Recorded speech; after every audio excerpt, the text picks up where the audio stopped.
नेपाळमधल्या महाप्रलयाची नेपाळचा महाप्रलय हे फक्त नेपाळवरचं संकट नाहीये तर 3 देशांसाठी ही धोक्याची घंटा आहे। नेपाळच्या पुराच्या निमित्तानं 3 देशांची स्टोरी आज आपण पाहणार आहोत।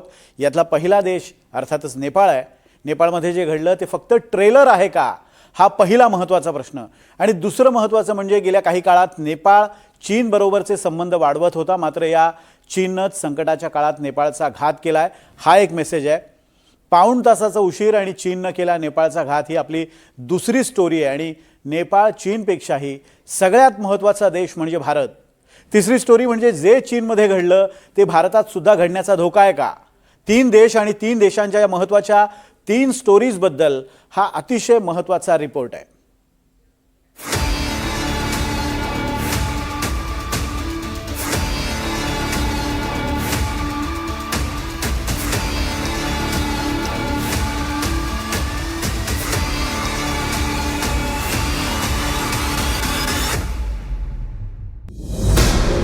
नेपाळमध्ये हिम सरोवर फुटला, 186 किलोमीटर वाहत आला। चीनचा आळशीपणा आणि नेपाळमध्ये अनर्थ घडला। नेपाळमध्ये जे घडलं भारतालाही धोका।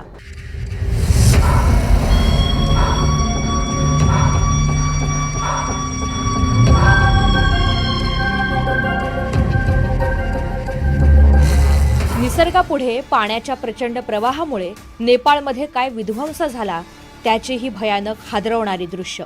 पाण्याचा प्रवाह आणि त्याचा वेग एवढा प्रचंड होता की लोखंडाचा मजबूत पूलही पत्त्याच्या बंगल्यासारखा उन्मळून पडला।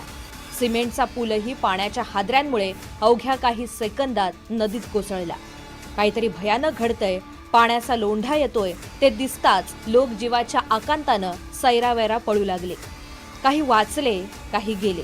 पूर ओसरल्यावर उरल्या त्या फक्त विध्वंसाच्या खुणा। आणि एक महत्त्वाचा प्रश्न, नेपाळमध्ये हे का घडलं।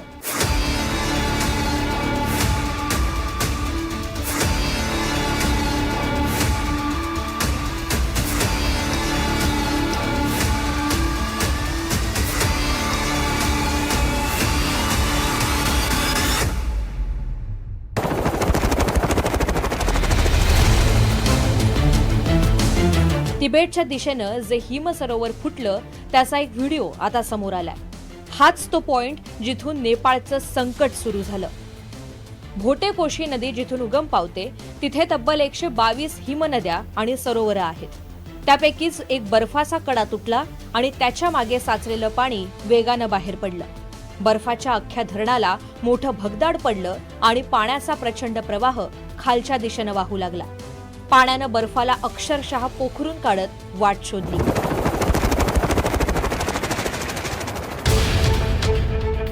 या उंच पर्वताच्या हिमनदीमधून 2000 फूट रुंदीचा बर्फाचा एक तुकडा तब्बल 4000 फूट खाली कोसळला। नेपाळमधल्या लांगटांग लिरुंग पर्वताच्या उत्तरेकडे हा बर्फ कडा फुटला। तब्बल 2000 फुटांचा कडा कोसळल्यानं तिथे प्रचंड ऊर्जा निर्माण झाली। लांगटांग पर्वताच्या परिसरात 5.2 तीव्रतेच्या भूकंपासारखे धक्के जाणवले। बर्फाचा कडा फुटल्यावर ते पाणी तब्बल 186 किलोमीटर वाहत आलं आणि वाहताना मध्ये जे येईल त्याला या पाण्यानं उद्ध्वस्त केलं।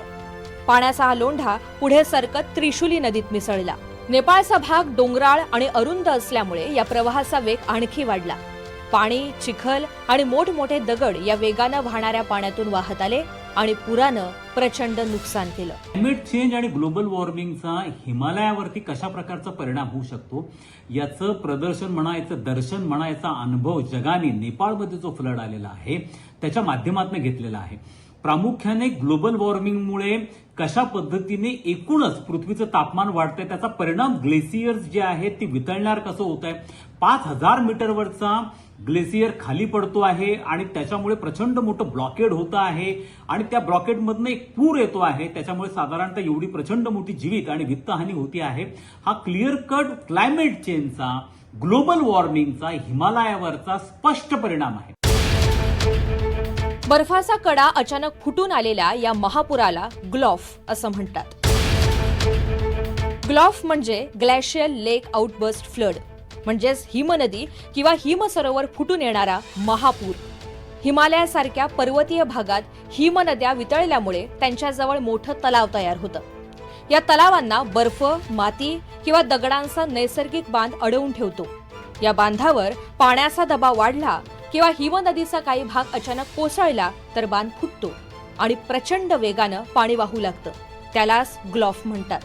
महत्वाचं म्हणजे 1920 नंतर नेपाळमध्ये 90 पेक्षा अधिक ग्लॉफच्या घटना नोंदवल्या गेलेल्या आहेत. हे सगळं झालं नेपाळमधल्या संकटाचं भूवैज्ञानिक कारण. पण चीनच्या आळशीपणामुळे नेपाळचा घात झाल्याची चर्चा आहे. तिबेटमधल्या केरुंग काउंटीमध्ये चीनी प्रमाण वेळेनुसार सकाळी 10:30 वाजता अचानक पूर आला. चीन आणि नेपाळच्या वेळेत 2 तास 15 मिनिटांचा फरक आहे. म्हणजेच पूर आला तेव्हा नेपाळमध्ये सकाळचे 8:15 वाजलेले होते. चीननं पूर आल्याची सूचना वेळीच दिली असती तर नेपाळमधल्या लोकांना सुरक्षित स्थळी हलवायला वेळ मिळाला असता. चीनच्या या पुराची माहिती नेपाळला मिळायला पाऊण तासाचा उशीर झाला आणि नेपाळमध्ये प्रचंड विध्वंस झाला. जर चीननी वेळेवरती सांगितलं असतं तर जे लोक नेपाळचे खालच्या भागात राहतात त्यांना पळून जाऊन वरच्या भागात जाता आलं असतं, ज्याच्यामुळे ते वाचले असते. अर्थात प्रॉपर्टी वाचण्याची शक्यता ही फार कमी होती, परंतु लोकांचं जे अक्षरशः हजारो लोक वाहून गेलेले आहेत हे नुकसान आपल्याला नक्कीच कमी करता आलं असतं. पण चीन अशा प्रकारे जी माहिती असते ती देत नाही. काहीतरी आचरटसारखे प्रयोग करतो. एक असं म्हटलं जातं की तिबेटमध्ये जे 25% पाणी आहे ते पाणी ते घेऊन जायचा प्रयत्न करतायत त्यांच्या दुष्काळी भागाकडे. असं म्हटलं जातं की ते ब्रह्मपुत्रेवरती जो ग्रेट बेंड नावाची जागा आहे तिथे मोठे धरण ते बांधतायत, ज्यामुळे ब्रह्मपुत्रेचं पाणी हे तिबेटमध्ये थांबवलं जाईल. म्हणजेच चीननं तो एक मेसेज पाऊण तास आधी दिला असता तर एवढा अनर्थ कदाचित टळला असता. या 3 देशांच्या स्टोरीमधला तिसरा देश म्हणजे भारत. भारतासाठीचा सगळ्यात महत्वाचा प्रश्न म्हणजे जे नेपाळमध्ये घडलं ते भारतात घडू शकेल का? भारतातल्या 11 राज्यांमध्ये हिमालयाच्या पर्वतरांगा आहेत. गेल्या काही काळात भारतात हिमालयातल्या हिमनदी आणि सरोवरांमध्ये 5 पटीनं वाढ झाली. त्याचा भारतातल्या 6 राज्यांना धोका आहे. IIT रोपर आणि सिडनी युनिव्हर्सिटी ऑफ टेक्नॉलॉजी यांनी केलेल्या एका अभ्यासानुसार 1990 मध्ये हिमाचल प्रदेशात केवळ 107 हिमनद्या आणि सरोवरं होती. 2024 पर्यंत ही संख्या 669 पर्यंत वाढली. म्हणजेच हिमनद्या आणि हिमसरोवरांमध्ये 525% वाढ झाली आहे. या 669 सरोवरांपैकी 88 सरोवरांना नेपाळमधल्याच घटनेप्रमाणे ग्लेशियर लेकआउट बर्स्ट फ्लड म्हणजे ग्लोव्हचा धोका आहे. वो तो देखिए जो हमारे वहाँ जो व्यवस्था है प्रशासन का, NDRF का, ये तो हर जो प्राकृतिक आपदा होते हैं, कोई भी जो हमारा नेचुरल डिजास्टर होता है, प्राकृतिक आपदा को संभालने के लिए भारत के पास तैयारी पहले से है. तो मैं मानता हूँ कि हम लोगों का तैयारी अच्छी है.